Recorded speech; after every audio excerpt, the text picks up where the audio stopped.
హరే కృష్ణ. అందరికీ నమస్కారం. Welcome to divine Telugu voice. Bhagavad Gita journey with chapter 1 శ్లోక నంబర్ 5.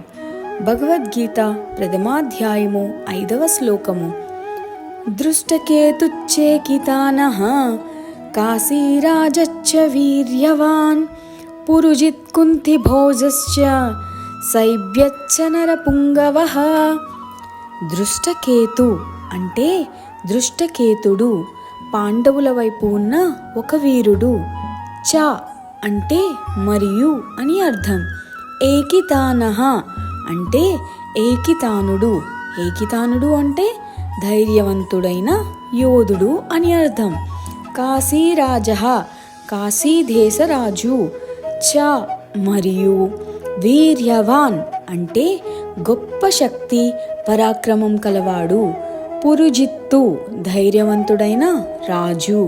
కుంతిభోజః కుంతిభోజుడు. కుంతిభోజుడు అంటే ఎవరు?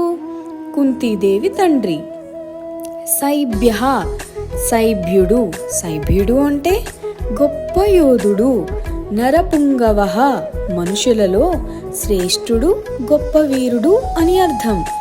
పాండవుల పక్షంలో దృష్టకేతుడు, చేకితానుడు, కాశీరాజు అతడు మహావీరుడు, పురుజితుడు, కుంతిభోజుడు, సైభ్యుడు వీరందరూ శక్తివంతులు, న్యాయం కోసం యుద్ధానికి సిద్ధమైన వారు, ధర్మం కోసం నిలబడిన మహానుభావులు. ఈ శ్లోకంలో భగవంతుడు మనకు ఒక ముఖ్యమైన విషయం చెప్తున్నారు. ధర్మం ఒంటరిగా ఉండదు. నిజమైన ధర్మం ఉన్న చోట ధైర్యం, బలం, సహాయం కూడా వస్తాయి.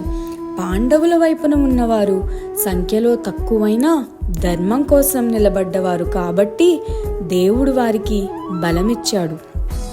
మనం నిజంగా ధర్మం వైపు నిలబడితే బయట కనిపించకపోయినా లోపల దేవుడి శక్తి పనిచేస్తుంది. అదే నిజమైన బలం. ధర్మం ఉన్న చోటే నిజమైన శక్తి ఉంటుంది. బలమున్న వాళ్ళు కాదు, ధర్మం ఉన్నవాళ్ళు గెలుస్తారు.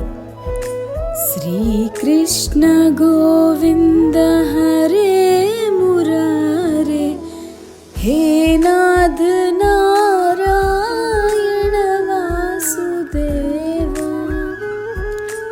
నేను మీ శ్వేత. ధన్యవాదాలు. హరే కృష్ణ.